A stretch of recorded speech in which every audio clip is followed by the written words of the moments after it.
Hora de conversar com Juliana Rosa. A Ju tem números da inflação. Meu Deus do céu.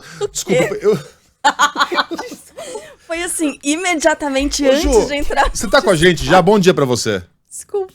Bom dia! Eu tô aqui rindo, sem nem saber o que é. Não, você vai ter que saber, porque senão eu fico numa situação. Fica parecendo. Fica parecendo maluco. Tá tocando a vinheta. Economia, com Juliana Rosa. No final, na hora que a Carla já tá indo com o dedinho em direção à mesa de som pra abrir o microfone, a Sheila, lendo aqui a página de economia do jornal, vira pra gente e fala assim: nossa, gente, a cenoura subiu, né? Né? Assim, e aí os três, um olha pra cara do outro, abre o microfone e aí... Porra! Pam! Pessoas maduras, pessoas sempre maduras, pois é. Que dureza, né, Subiu? Ai, vamos lá. Caro. Inflação nos Estados Unidos. Subiu, Ju, bom dia. Agora sim. Não, mas eu vou falar da cenoura também, porque é carnaval isso. ainda, né? Macetando. Você vê que a Sheila ainda tá no pique, né? Vamos falar da cenoura também, gente. Vamos lá. Bom dia para vocês, bom dia para o nosso ouvinte. Olha, enquanto a gente estava aqui na folia, lá fora, Estados Unidos, Europa, estavam funcionando normalmente, né? E ontem saiu um dado da inflação nos Estados Unidos que veio mais forte do que o previsto, que é como se fosse o IPCA deles, que é o CPI, o Índice de Preços ao Consumidor, e é referente a janeiro, e veio uma inflação mais alta lá nos Estados Unidos. A previsão em janeiro era de 0,2%, veio 0,3%. O que a gente vê é que a inflação nos Estados Unidos está cedendo aos poucos, tanto que quando a gente pega o acumulado em um ano, em dezembro estava 3,3% e em janeiro 3,1%. A questão, e que interessa para a gente, é que a inflação nos Estados Unidos está resistente. A meta de inflação por lá é 2%. Então, quando saem esses dados de inflação mais salgados, isso acaba levando o Banco Central americano a demorar a reduzir juros. Então, isso deixa o dólar mais pressionado, mais alto. O diferencial de juros também dos Estados Unidos com a gente está num processo de queda de juros. Isso começa a preocupar. Então, é importante que os Estados Unidos comecem a reduzir juros o quanto antes para poder nos ajudar tanto via dólar quanto via diferencial de juros, porque se o juro começa a ficar muito baixo aqui e se mantém nesse patamar de mais de 5% nos Estados Unidos, a gente também tem o efeito via dólar, que a nossa moeda perde valor com a saída de investimentos do Brasil, de países emergentes, para os Estados Unidos. Então, a gente está acompanhando de perto todo esse processo de inflação, porque não está sendo fácil a queda da inflação. Aqui no Brasil também, quando a gente vai olhar os detalhes, tanto nos Estados Unidos quanto no Brasil, a parte da inflação de serviços, ela está demorando muito mais a cair. Quando a gente compara, que eu peguei um levantamento da G5 Partners, que eles fizeram um levantamento mostrando que nos Estados Unidos,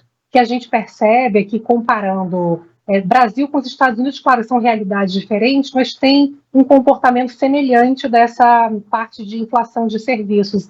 Quando a gente vê que, olha, Estados Unidos, a inflação de serviços ficou em 5,3%, quando a inflação geral ficou 3,4% no ano passado. Então, a inflação de serviços está bem acima, 5,3%, do que a média de 3,4% nos Estados Unidos. Aqui no Brasil aconteceu a mesma coisa. Olhando aqui os dados de inflação de serviços, que é a parte de aluguéis, restaurantes, que tem muita indexação no Brasil, né?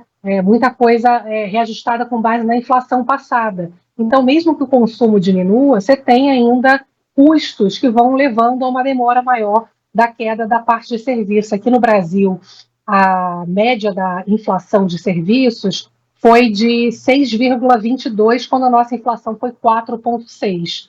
Então, também muito acima da média da inflação no Brasil. E o principal motivo, além dos efeitos ainda pós-pandemia, você teve muito estímulo para poder sustentar a economia. Nos Estados Unidos nem se fala, né? Foram trilhões injetados na economia, então você tinha ali ainda muito dinheiro em reserva movimentando a economia. No Brasil teve o Bolsa Família, que triplicou, teve muita oferta de proteção social pelos estados também, salário mínimo aumentou.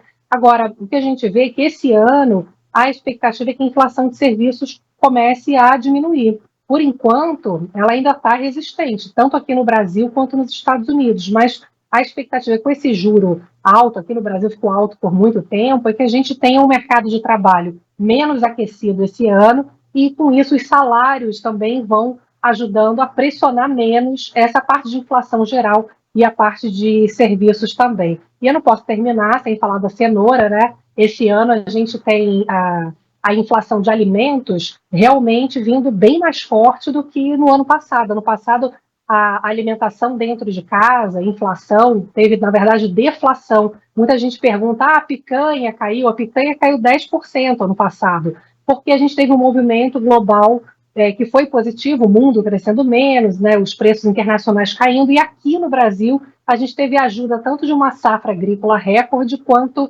de fenômenos climáticos super favoráveis que nos ajudaram. Esse ano a gente está vendo El Niño, já estão se falando da Laninha, você tem fenômenos climáticos extremos, então a gente já tem uma expectativa de safra agrícola esse ano no Brasil em torno de 10% menor, e com isso a gente vai ter uma oferta menor de produtos, por isso que frutas estão em alta, legumes, e a cenoura está muito cara, como a Sheila reforçou muito bem. É por isso que a cenoura está na boca do povo.